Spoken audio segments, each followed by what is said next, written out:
Maayong balita mahitungod kang Jesus o dili relihiyon, dili inyong simbahan kung dili sa Jesus lamang. Ingon ang pulo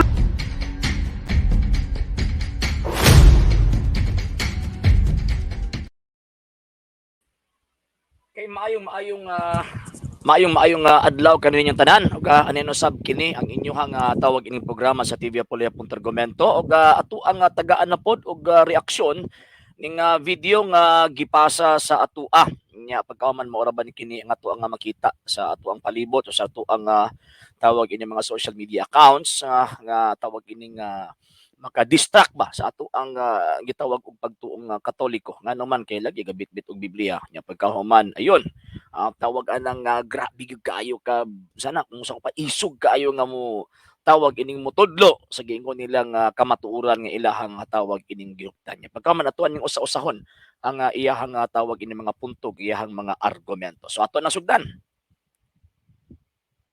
yung balita mahitungod kang Jesus o dili relihiyon, dili inyong simbahan kung dili sa Jesus lamang.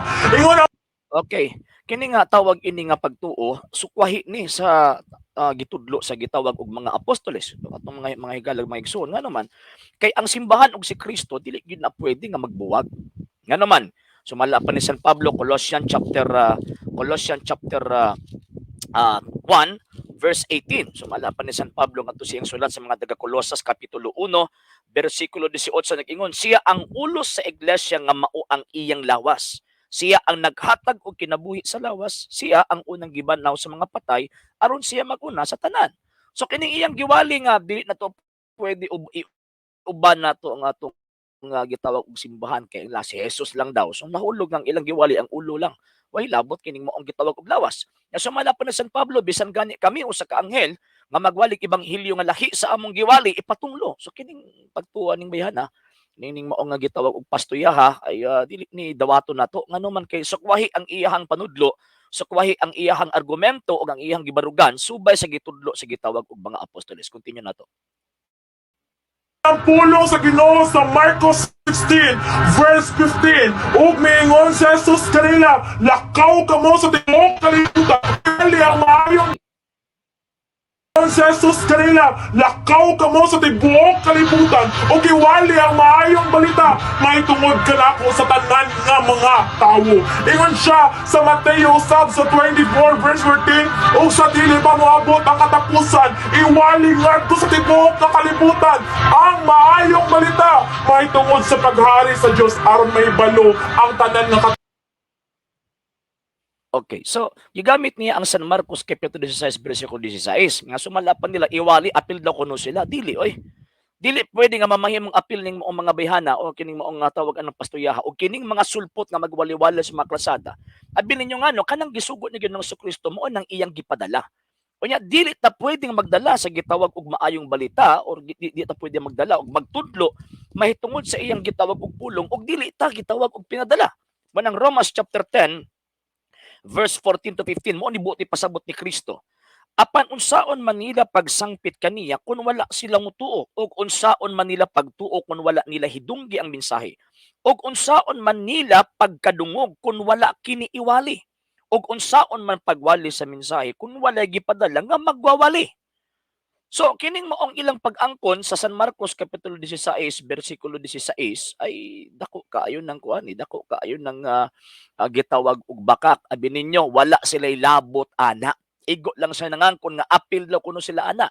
Gibasa pud niya ang San Mateo kapitulo 24 bersikulo 14. Pero wa niya gibantayan, wala niya gibasa ang tawag ining 24:24 sa mao gihapon nga gitawag og kanang libro ug sa mao gihapon nga kapitulo 24:14 ato atong basahon tong iyahang giingon 14. Sige ingon dinhi ug kining maayong balita mahitungod sa paghari sa Dios iwali ngadto sa tibuok kalibutan aron masayod niini ang tanang tawo ug unya moabot ang katapusan. So ang pangutana ani karon mahitabo at ano saan ni nagsugod? Nagsugod ni San Lucas 24:47, nagsugod ni sa Jerusalem. Ang ilang pundok asa man nagsugod? Kabalo man ta nga sa Amerika na pagkaman ni kalit nagbuto diri sa Pilipinas mura og uho nga na resulta lipak. So, ikaduha nga punto, kan di man labasahon ang 24:24, iabampi lang nila tawag ining gamay. 24:24, sige ngon din ni. Kay manungha ang mga mini nga Misayas ug mga mini nga propeta maghimo sila mga dagkong milagro ug mga katingalahan aron pagpasalaag sa mga pinili sa Dios kun mahimo pa. So mao ni mga tawhanan nanungha, nanudlo og mga butang sukwahi sa gitudlo sa gitawag ug mga apostoles. Oh, lastly. Hmm. Tawan. Ingon siya, maayong balita mahitungod sa paghari sa Dios, mahitungod na Jesus, and ingon nga maayong balita Okay, atong iatras.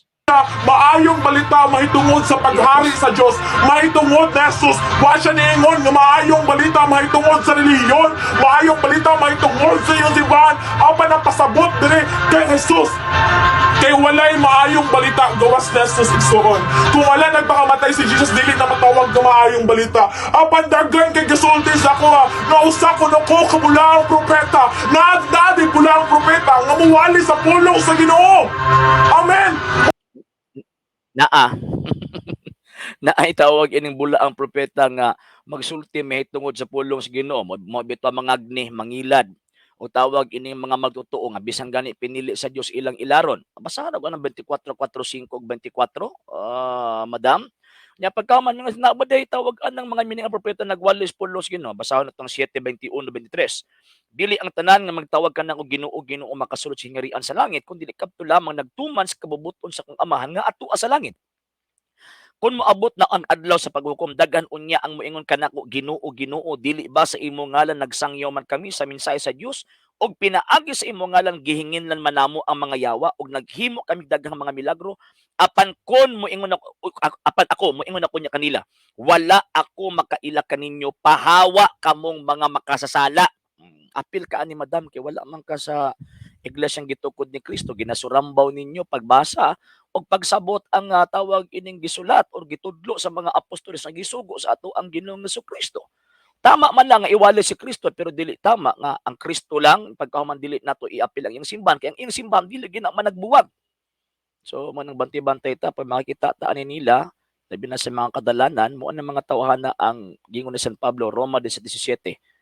Pagbantay ka mo mga igsuon o maglikay ni adtong mga tawo bahin-bahin kaninyo. Kay kining maong mga tawhana wala mag-alagad kang Kristo kundi nag-alagad lamang sa ilang kaugalingong tiyan. So sa next episode naman po nato nya manubag gihapon ta sa mga tawag ini mga videos or nga ipadala sa tua ug tagaan atong pagtin-aw subay sa atong pagtuong nga Katoliko. Kato lang una, Ave Maria, Viva Cristo Rey.